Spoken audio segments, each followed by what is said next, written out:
the salary levels and so on, you know, I mean, if you are competitive, you can leave the country. So that's the situation. And so therefore, so it is one thing is that, you know, the people with high qualification leaving the country. So then problem is that, you know, and even the best what we produce goes out of the country and go to the other places. And because the main thing is that they still, I mean, now the situation is somewhat better than, you know, the 3-4 years ago, the salary situation. But even it is not as attractive as, you know, the private sector and so on. So, I mean, it is not easy to keep the best, the people, right? And even, you know, in departments like ours, so there are a lot of, you know, the best people, so they go outside the country, and, you know, there is a demand, right? So therefore, you know, I mean, if you call for application, so you may get people with paper qualifications, right? But that's not enough. University is attractive. At least, you know, they're not only in terms of the salary, right? But, you know, the attractiveness of a university is not entirely dependent on, you know, the salary. So the most of the people who left the country, you know, at least some of the people that I know, so they did not leave the country because of money, but, you know, because of the situation. I know for sure that at least one person left the university purely because of the issues related to the academic training. Right? So there were, you know, there were such issues, and now actually, I mean, if you are usually the university people, you know, some of the university people, for me, the good university academics are people who are making some, you know, critical, you know, maintain critical views, right? Maybe critical of the government and, you know, various issues, right? So that's the part of the university life, right? But if you know, I mean,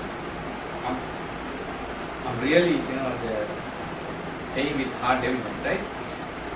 If it is not easy to get your promotion, even the routine promotion, if you are not in good terms with authorities, I mean, what is the feeling? With your salary, you can't simply survive. I know personally that, you know, I have a very small family, right? So my economic needs are, you know, I think it's comparatively very, you know, small. But even with my salary, I cannot survive. I have to work in other, you know, the universities as visiting lecturers and, you know, all kinds of things. Right? So that is the situation. When you have a relatively, you know, family with 2, 3 children, I know, you know, how difficult the people struggle to, right?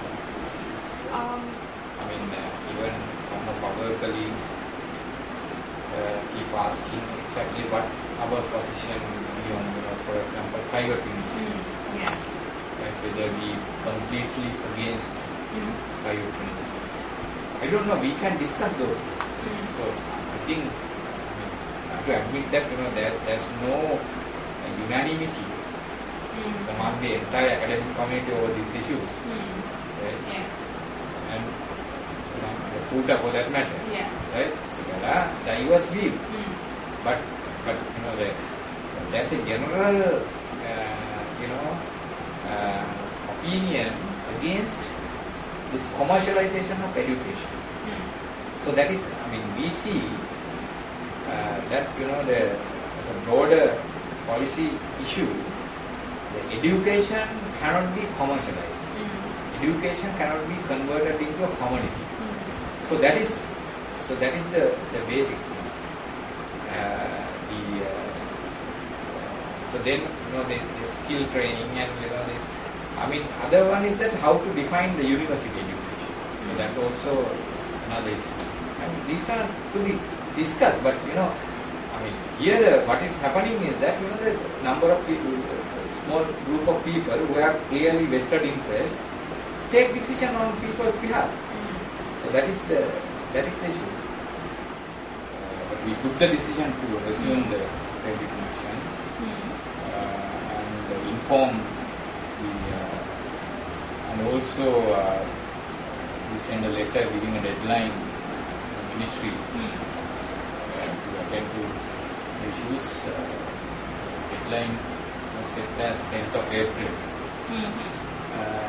But there was a discussion based on the letter that was sent at the UGC. But altogether it's not a successful discussion. The interesting thing is that they almost they agreed to all our concerns. But when it comes to the solution, so there was nothing concrete for them to offer us. And yeah, so the background is that it is quite simple in the sense that so as you know, when we sort of suspended the trade union action the last time, that was 2012. So we had some clear agreements. So we had both written and verbal agreements. So there were several documents. The most important one of which was the joint statement that was issued jointly by FUTA and the Ministry of Higher Education. And so there was a cabinet note presented by Mr. Janak and Mr. Rajapaksa to the cabinet, and also mentioned some issues to be dealt with, and also there's also another letter issued by Vijay Sundaram, especially on the salary matter.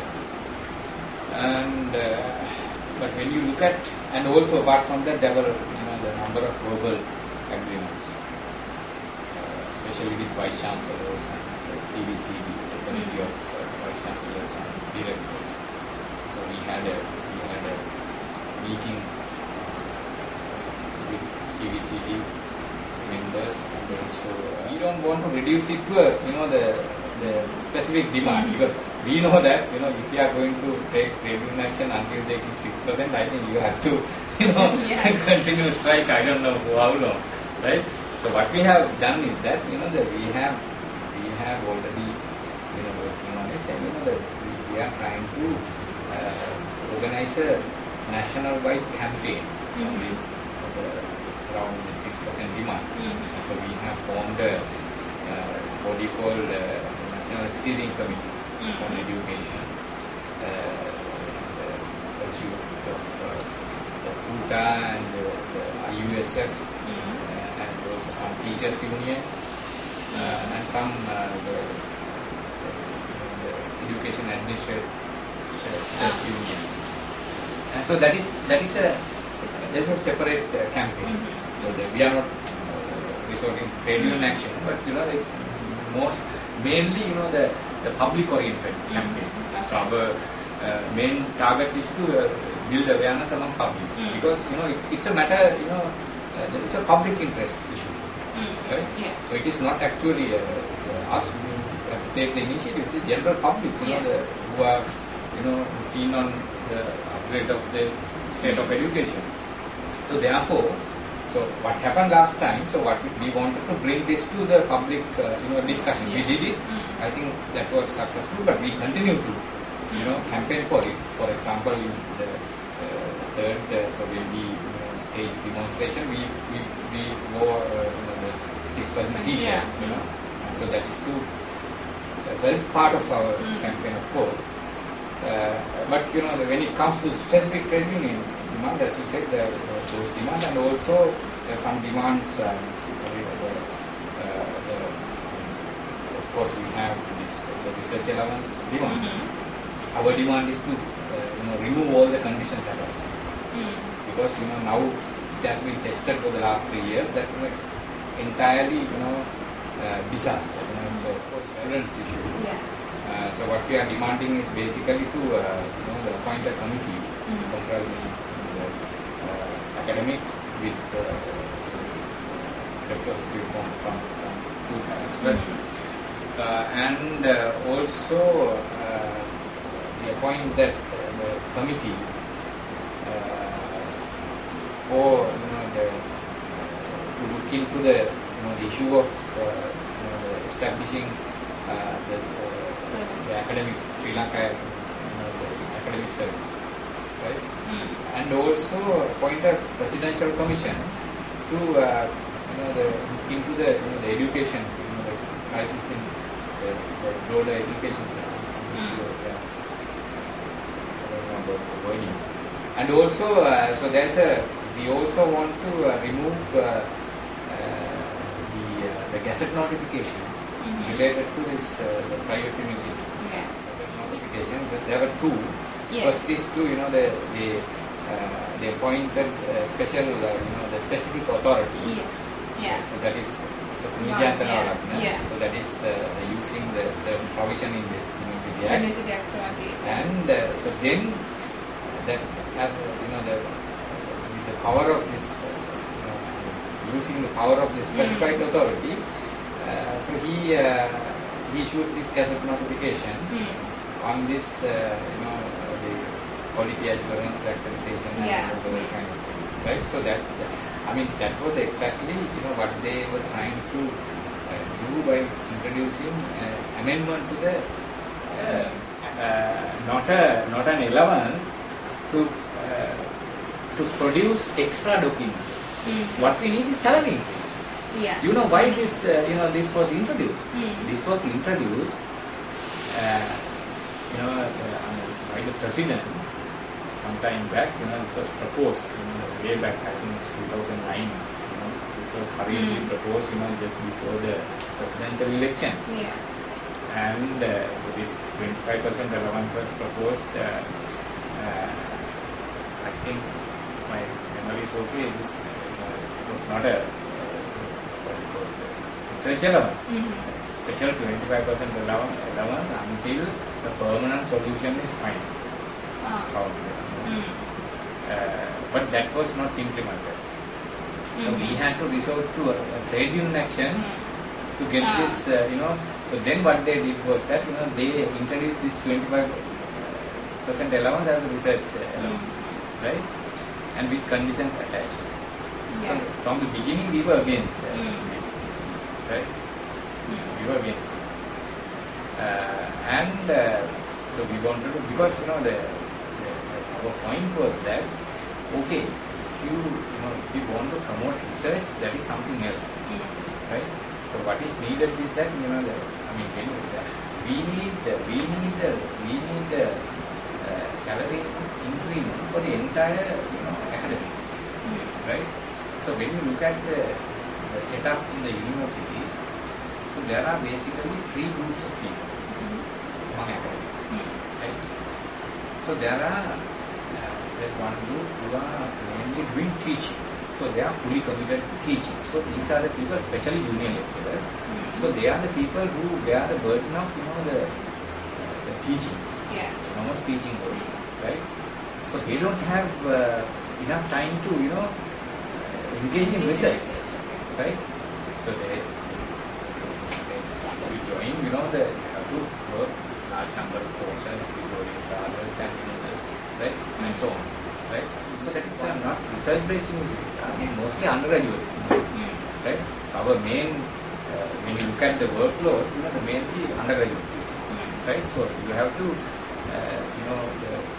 focus a lot on undergraduate teaching. So that is one category. Other categories, those who are engaging in administrative work, where the senior qualified people are simply do not apply to the post because they know very well that there's no point in the wasting their time, because they know quite well that it's only if you have political loyalty from the top. Even that goes beyond the minister's probably, right? And so then once, and also the councils, When you look at the composition of the council, the majority is outside the university. So there is a point there. But what happened, concrete level, so this all it is they are the appointments are made according to the whims and the fancies of the ministers. Yes. Yes, stakeholders, right? So they are not simply a trade union, even as a trade union, right? So we concern about our profession, right? Yeah. And so therefore, we are not asking them to take decision purely on our basis of our the interest, right? So what we are saying that just discuss these things. So now no one knows who take decision, right? On whose behalf, whose interest represented, right? So I think do they have a mandate to where do they get the mandate, right? So those are the issues. Not only as a union, but also as the part of the public, we have right to ask these questions, right? So what we basically demand is to discuss these issues. The broken promises is not necessarily related to this issue. Yes. There are a lot of broken promises, right? And it was promised that when we take policy decisions related to higher education, so they would argue that I know what they argue.